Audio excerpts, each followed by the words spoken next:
भेंट मुलाकात गोपालपुर पहुंचे सीएम भूपेश बघेल, बसना में अनुविभागीय कार्यालय बनाने की घोषणा। महासमुंद जिले से बड़ी खबर। मुख्यमंत्री भूपेश बघेल बीते दिन बसना विधानसभा गोपालपुर गांव पहुंचे। यहां वे भेंट मुलाकात कार्यक्रम में शामिल हुए। उनके साथ महासमुंद जिले के प्रभारी मंत्री ताम्रध्वज साहू समेत बसना विधायक देवेंद्र बहादुर सिंह, सरायपाली विधायक किस्मत लाल चंद भी उपस्थित रहे। गोपालपुर के बाद सीएम भूपेश बघेल बसना विधानसभा के पीरदा पहुंचे। बसना विधानसभा में मुख्यमंत्री भूपेश बघेल ने कुल 64 करोड़ 13 लाख रुपए के विकास कार्यों का भूमि पूजन और लोकार्पण किया गया।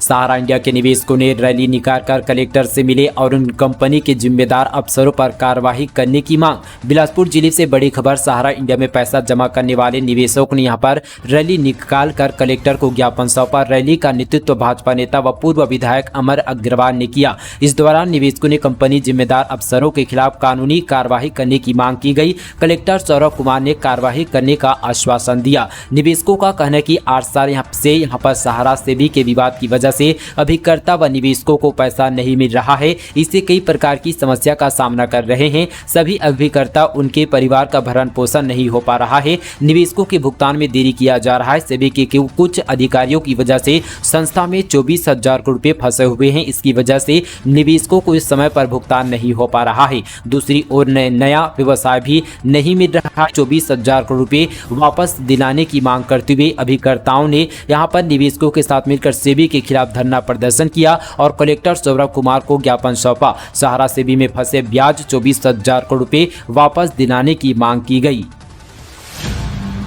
बिजली बिल वृद्धि के विरोध में भाजयुमो ने किया बिजली दफ्तर का घेराव। भाजपा के सैकड़ों कार्यकर्ताओं ने पूर्व मंत्री राजेश मुन्नत की अगुवाई में भारतीय जनता युवा मोर्चा के बैनर तले रायपुर के गुड़ियारी स्थित बिजली दफ्तर का घेराव किया। इस दौरान पुलिस और साथी कार्यकर्ताओं के बीच यहां पर झड़प भी हो गई। दरअसल दोस्तों आपको बताते चले कि यहां पर पूर्व मंत्री राजेश मुन्नत ने कहा कि जनता में यहां पर जो है भूपेश सरकार ने जनता के साथ वादा खिलाफी की है। जन घोषणा में वादे में मुताबिक बिजली बिल हाफ नहीं किया है, बल्कि बिजली बिल 4 गुना की वृद्धि कर दी गई है, जिसके कारण जनता में आक्रोश है। मुन्नत ने कहा कि अगर मैंने यहां पर रायपुर पश्चिम क्षेत्र में काम किया है तो जनता का आशीर्वाद जरूर मिलेगा। मुन्नत ने बिजली दफ्तर घेराव से पहले आयोजित सभा के दौरान कहा कि एक रिक्शा चालक ने उन्हें बताया कि उसके घर में 5,000 रुपए का बिजली बिल आया है। उन्होंने कहा कि आदर्श नगर में जनसंपर्क के दौरान महिलाओं ने बताया कि 7 से लेकर 12,000 रुपए तक का बिल भी आ रहा है। इस भुगतान से यहां पर गरीब परिवार नहीं कर सकता। मुन्नत ने आरोप लगा कि कांग्रेस सरकार अपने बजट में उद्योगपतियों की बिजली का बिल माफ कर रही है और उन्हें यहां पर 37 करोड़ रुपए की सब्सिडी दे रही है।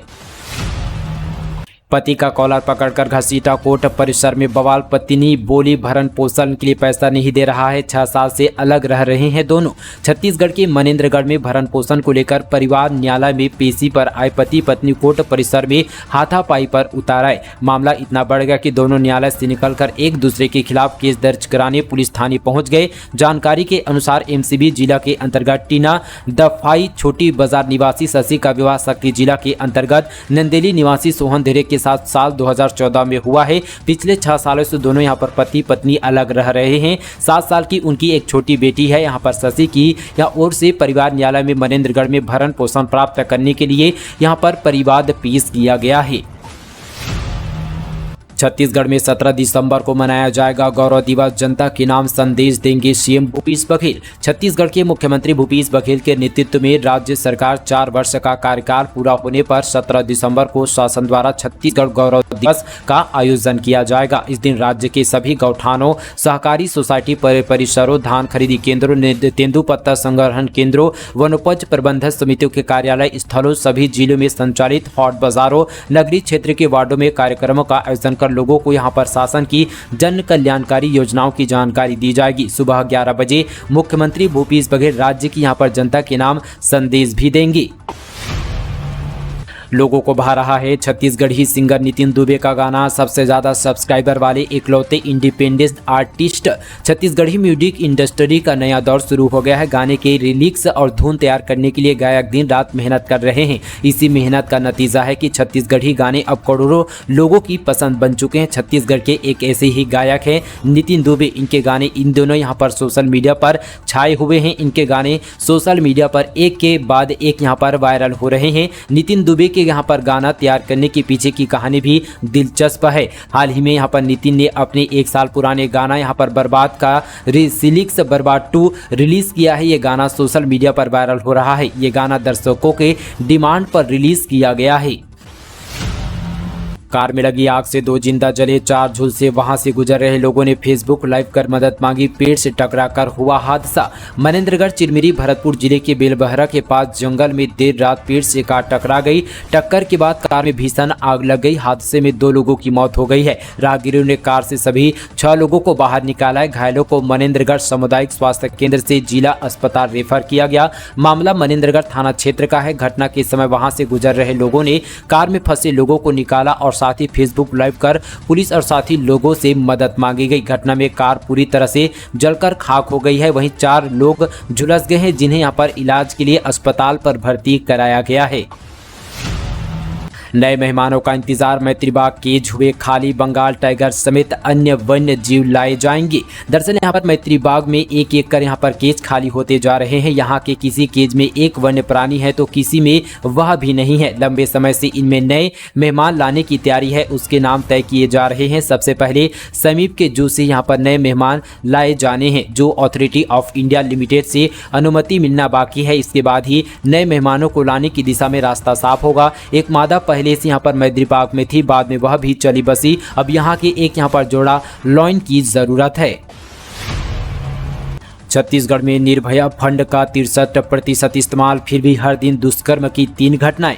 छत्तीसगढ़ में हर दिन महिलाओं से दुष्कर्म की 3 घटनाएं हो रही है। इसके बावजूद केंद्र सरकार की ओर से महिला सुरक्षा के लिए जारी निर्भया फंड का पूरा इस्तेमाल नहीं हो पाया है। पिछले 6 वर्षों में छत्तीसगढ़ के लिए केंद्र से 83 करोड़ रुपये जारी हुआ और खर्च 53 करोड़ रुपये हुए हैं। यानी प्रदेश में 63% राशि का इस्तेमाल हुआ है। अधिकारियों के मुताबिक निर्भया फंड प्रदेश के खाते में सीधे नहीं आता। इसके लिए पहले महिला सुरक्षा के लिए प्रोजेक्ट बनाकर केंद्र के समक्ष प्रस्तुत करना होता है। केंद्र पर निर्भर करता है कि वह इसे स्वीकार करे अथवा नहीं करे। इसलिए आवंटित राशि से महिला एवं बाल विकास और गृह विभाग केवल उन्हीं योजनाओं पर खर्च कर पा रहा है जिन पर केंद्र से अनुमति मिलती है। नेशनल क्राइम रिकॉर्ड ब्यूरो की हालिया रिपोर्ट के मुताबिक दुष्कर्म के मामले में छत्तीसगढ़ देश में यहाँ पर 12वें स्थान पर है। पिछले साल यानी कि 2021 में 1093 दुष्कर्म के केस दर्ज हुए हैं। इस हिसाब से यहाँ पर हर दिन लगभग 3 घटनाएं हो रहे हैं। ये वो आंकड़े हैं जिनके केस पुलिस थाने पर रजिस्टर हुआ है। देखा गया है कि दुष्कर्म जैसी वारदातों में बहुत सी शिकायतें थानों तक नहीं पहुंच पाती। महिला के साथ दरिंदगी, अश्लील वीडियो व्हाट्सएप पर किया वायरल। आरोपी चढ़ा पुलिस के हत्थे। शादी करने का झांसा देकर अश्लील वीडियो बनाकर व्हाट्सएप पर वायरल करने वाले आरोपी को जिला पुलिस टीम ने उत्तर प्रदेश से यहां पर गिरफ्तार कर जेल भेज दिया है। थाना कमरधा में जुलाई 2021 में दर्ज अपराध धारा 509 भादवी एवं यहां पर 67 IT एक्ट के मामला दर्ज कराया गया था। रविंद्र नामक व्यक्ति ने यहां पर पीड़ित महिला को अलग अलग मोबाइल नंबर के माध्यम से कॉल कर अपने बातों में फंसाकर शादी करने का झांसा देकर उसकी निजी फोटो यहां पर प्राप्त किया। व्हाट्सएप वीडियो को कॉल कर पीड़िता को भरोसा और साथ ही झूठा आश्वासन देकर आपत्तिजनक स्थिति में वीडियो बनाकर उक्त वीडियो को प्रसारित किए जाने का साल भर से यहां पर जो है लंबित था। हालांकि पुलिस ने गिरफ्तार कर साथ ही उसे जेल भेज दिया गया है। छत्तीसगढ़ियों की औकात गोबर बिनने वाली ही रहे। आरक्षण विवाद पर पूर्व मंत्री चंद्राकर बोले, कांग्रेस नहीं चाहती यहाँ के लोग पढ़े लिखे। आरक्षण पर सियासी बवाल जारी है। राजभवन में आरक्षण का विधेयक अटका हुआ है। राज्यपाल ने अब तक 10 दिन बीत जाने के बाद भी हस्ताक्षर नहीं किए हैं, मगर नेताओं के इस मामले पर बयान और साथ ही आपस में तीखी नोकझोंक सामने आ रही है। इस बार जो बयान अजय चंद्राकर ने दिया है उसे कांग्रेस यहाँ पर स्तरहीन बता रही है। अजय चंद्राकर ने रायपुर में मीडिया से चर्चा में कहा, ये विषय आम जनता से जुड़ा विषय तय है। कांग्रेस पार्टी ने बिना अध्याय के आरक्षण लागू करने का प्रयास किया है। विधानसभा में हमारी सभी आपत्तियों को दरकिनार कर दिया गया। सिर्फ और सिर्फ यहां पर भानु प्रतापपुर उपचुनाव की वजह से जानबूझकर ऐसा कदम उठाया गया है। वहीं आज छत्तीसगढ़ का एसटी, एससी, ओबीसी हर वर्ग का युवा छला हुआ महसूस कर रहा है। चंद्राकर ने आगे अपने बयान में कहा कि कांग्रेस नहीं चाहती कि यहां के लोगों को नौकरी मिले, ये नहीं चाहती कि यहां के लोग पढ़े लिखे, नौकरियां ना देनी पड़े, प्रवेश ना मिले, बस यहां के लोग यहां पर गोबर बेचे और गोबर एकत्र कर यहां पर करे। इसी औकात को लेकर छत्तीसगढ़ के रहे ये कांग्रेस चाहती है। अब 15 साल पुरानी गाड़ियां नहीं चला पाएंगे सरकारी कर्मचारी, वित्त मंत्रालय ने जारी किया आदेश। दरअसल केंद्र की मोदी सरकार 15 साल से अधिक पुरानी गाड़ी के लिए एक बड़ा फैसला किया है। सरकारी कर्मचारी 15 साल से अधिक पुरानी गाड़ी को यूज नहीं कर पाएंगे। वित्त मंत्रालय के अंतर्गत आने वाले व्यय विभाग ने यह फैसला लिया है। देश में प्रदूषण को कम करने के लिए और साथ ही पैसेंजर सेफ्टी और यहाँ पर फ्यूल एफिशिएंसी को सही करने के लिए यह फैसला लिया गया है। वित्त मंत्रालय ने सभी विभागों को यह आदेश दिया है जो वाहन 15 साल से अधिक पुराने हैं और साथ ही यहाँ पर सर्विसिंग के लायक नहीं है, इस तरह के सभी वाहनों को जो है कबाड़ में बदल दिया जाए। मोबाइल चोरी किया, पासवर्ड क्रैक किया और निकाले 4 लाख, फोन पे से की शॉपिंग, मनी ट्रांसफर। पुलिस ने गैंग से 22 स्मार्टफोन बरामद किए। छत्तीसगढ़ के बिलासपुर में यहां पर पुलिस ने अंतर्राष्ट्रीय मोबाइल चोर गैंग का पर्दाफाश किया है। इस गिरोह के आरोपियों ने चोरी के मोबाइल का पासवर्ड क्रैक कर बैंक अकाउंट से 4 लाख रुपए उड़ा दिए। दरअसल यहाँ पर बता दें कि नागरिक आपूर्ति निगम के मैनेजर के मोबाइल चोरी कर ठगों ने पासवर्ड क्रैक कर लिया। उनके बैंक अकाउंट के यहाँ पर फंड ट्रांसफर करते रहे। पुलिस ने गिरोह के 2 सदस्यों से 22 मोबाइल बरामद किए हैं। मामला सिविल लाइन थाना क्षेत्र का है। अदानी फाउंडेशन छात्र छात्राओं के लिए बना वरदान, 9 बच्चों का राष्ट्रीय तीरंदाजी प्रतियोगिता में हुआ चयन। अदानी फाउंडेशन द्वारा तीरंदाजी में प्रशिक्षण यहां पर जो है प्राप्त कर रहे बच्चों ने बेहतर प्रदर्शन करते हुए राष्ट्रीय स्तर की प्रतियोगिता में अपना नाम सुनिश्चित किया है। इन बच्चों ने पिछले दिनों अखिल भारतीय वनवासी कल्याण आश्रम द्वारा तमनार विकासखंड में आयोजित हुई है जिला स्तरीय एकलव्य खेलकूद प्रतियोगिता में जीत हासिल की है, जिसके बाद जसपुर में जारी राज्य स्तरीय प्रतियोगिता में सफलता अर्जित करते हुए राष्ट्रीय स्तर की प्रतियोगिता में अपनी जगह बनाई है। अंडर 14 और साथ ही अंडर 17 आयु वर्ग में कुल 9 बच्चों का चयन हुआ है जो यहाँ पर उत्तर प्रदेश के बावनी में 28 दिसंबर से 2 जनवरी तक आयोजित होने वाली राष्ट्रीय एकलव्य खेलकूद तीरंदाजी प्रतियोगिता में हिस्सा लेंगे। बिजली संयंत्रों से निकली राख का डिस्पोजल बना बड़ी चुनौती। सीमेंट फैक्ट्रियों से फ्लाई एश मुक्त लेना भी बंद किया। 450 लाख टन राखड़ के पहाड़। साथ ही दोस्तों छत्तीसगढ़ में बिजली कंपनियों से निकलने वाली फ्लाई एश राख के पहाड़ खड़े होते जा रहे हैं। वर्तमान में 450 लाख टन फ्लाई एश जमा हो चुकी है। इसको यहाँ पर डिस्पोजल करना Chhattisgarh state power generation company के लिए एक बड़ा चुनौती बन गया है। हाल ही में मुख्यमंत्री भूपेश बघेल ने भी अधिकारियों को एशों को जल्द से जल्द डिस्पोजल करने के निर्देश दिए थे। आखिर यह राख के पहाड़ कैसे तैयार हो गए, अब जिसके पीछे की वजह को यहाँ पर खोजा जाए तो चौंकाने वाला बात सामने आई है। पहले सीमेंट कंपनी मुफ्त में राख ले जाती थी, पिछले कई सालों से उन्हें यहाँ पर लेना बंद कर दिया है। मैं तो बिना पढ़े मिनिस्टर बन गया, कवासी लखमा। आबकारी मंत्री बोले बच्चों मेरे चक्कर में मत आना, अच्छे से पढ़ो लिखो और खूब तरक्की करो। साथ ही दोस्तों बता दें कि छत्तीसगढ़ के आबकारी मंत्री कवासी लखमा का एक यहाँ पर वीडियो सोशल मीडिया पर वायरल हो रहा है। इस वीडियो में कवासी लखमा स्कूली बच्चों को कहते दिख रहे हैं कि मैं तो बिना पढ़े लिखे मंत्री बन गया हूँ, आप लोग मेरे चक्कर में मत फंसो, अच्छे से पढ़ो लिखो और खूब तरक्की करो। कवासी लखमा का भाषण देते हुए करीब 30 सेकंड का यह वीडियो सोशल मीडिया पर यहाँ पर खूब सुर्खियों बटोर रहा है। नौकरी मिले या ना मिले, खेती जंगल फैक्ट्री सब में पढ़ने वालों को ही काम करना है, पढ़ाई मत छोड़ो, मैं तो बिना पढ़े मंत्री बन गया हूं, मेरे चक्कर में मत फंसो। मंत्री कवासी लखमा के भाषण देने के दौरान किसी ने यह वीडियो जो है बना लिया और साथ ही सोशल मीडिया पर वायरल कर दिया। करीब 30 सेकंड के इस वीडियो में दिख रहा है कि मंत्री कवासी लखमा मंच पर जो है ठहाके लगाते हुए भी नजर आ रहे हैं। वीडियो सोशल मीडिया पर यहाँ पर खूब सुर्खियों बटोर रहा है। लक्ष्मी गणेश की फोटो वाली करेंसी नोट छापने की मांग को लेकर सरकार का संसद में बड़ा बयान। दिल्ली के मुख्यमंत्री अरविंद केजरीवाल ने हाल ही में करेंसी नोट पर लक्ष्मी गणेश की तस्वीर छापने की मांग की थी। इस मांग को लेकर सरकार का संसद में जवाब सामने आया है। सरकार ने संसद को बताया कि उसके पास भारतीय करेंसी नोट पर स्वतंत्रता सेनानियों से लेकर प्रख्यात व्यक्तियों, देवी और देवताओं, यहाँ तक कि जानवरों की भी तस्वीर छापने की मांग को लेकर अनुरोध किया गया है। वहीं राष्ट्रपिता महात्मा गांधी की तस्वीर करेंसी नोट से हटा हटाने की किसी भी योजना से सरकार ने सिरे से इनकार कर दिया है। छत्तीसगढ़ में पंचायत उपचुनाव की घोषणा 9 जनवरी को मतदान, जाने कब होगा नतीजों का ऐलान। छत्तीसगढ़ में इसी महीने त्रिस्तरीय पंचायतों में खाली पदों पर चुनाव होने वाला है। इसके लिए राज्य निर्वाचन आयोग ने राज्य के अलग अलग जिलों में उपचुनाव कार्यक्रम जारी किया है। इसके अनुसार प्रत्याशी 16 दिसंबर से नामांकन दाखिल करेंगे। दरअसल छत्तीसगढ़ राज्य निर्वाचन आयोग ने बताया कि राज्य में 1 जिला पंचायत सदस्य, 10 जनपद पंचायत सदस्य, 127 सरपंच और 597 पंच, इस तरह से कुल यहाँ पर 735 खाली पदों पर चुनाव होना है। दरअसल निर्वाचन आयोग ने नामावली तैयार कर पूर्ण निरीक्षण के बाद 6 दिसंबर को अंतिम प्रकाशन कर इन क्षेत्र में उपचुनाव को यहाँ पर कराने जाने का निर्णय लिया, जिसके लिए कार्यक्रम जारी किया गया है।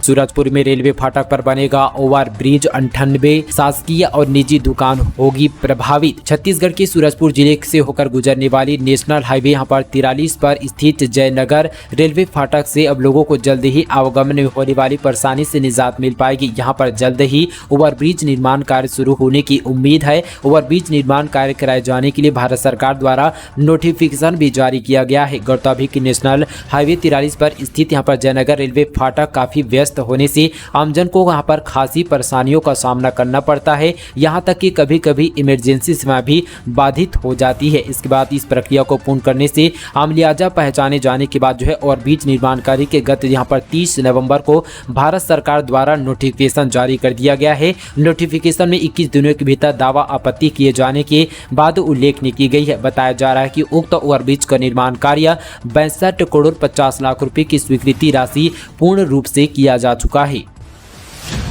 ट्रेन वंदे भारत को लेकर सियासी टकराव, निमंत्रण नहीं मिलने पर सीएम भूपेश बघेल ने केंद्र सरकार पर कसा तंज। नागपुर बिलासपुर के बीच शुरू हुई देश की सबसे तेज गति वाली ट्रेन वंदे भारत को लेकर सियासी टकराव शुरू हो गया है। इसी क्रम में छत्तीसगढ़ के मुख्यमंत्री भूपेश बघेल ने भी ट्रेन वंदे भारत ट्रेन के शुभारंभ कार्यक्रम में आमंत्रण नहीं मिलने पर केंद्र सरकार पर तंज कसा है। उन्होंने बताया कि वंदे भारत ट्रेन शुभारंभ समारोह में मुख्यमंत्री भूपेश बघेल को सूचना तक नहीं दी गई है। सीएम बघेल ने बताया कि ऐसा यह दूसरी बार हुआ है। इससे पहले अंतागढ़ से ट्रेन संचालन की सूचना भी उनको नहीं दी गई थी। दरअसल मुख्यमंत्री भूपेश बघेल ने भेंट मुलाकात कार्यक्रम के तहत महासमुंद के बसना रवाना होने से पहले पत्रकारों के एक सवाल के जवाब में इस बात की जानकारी दी है।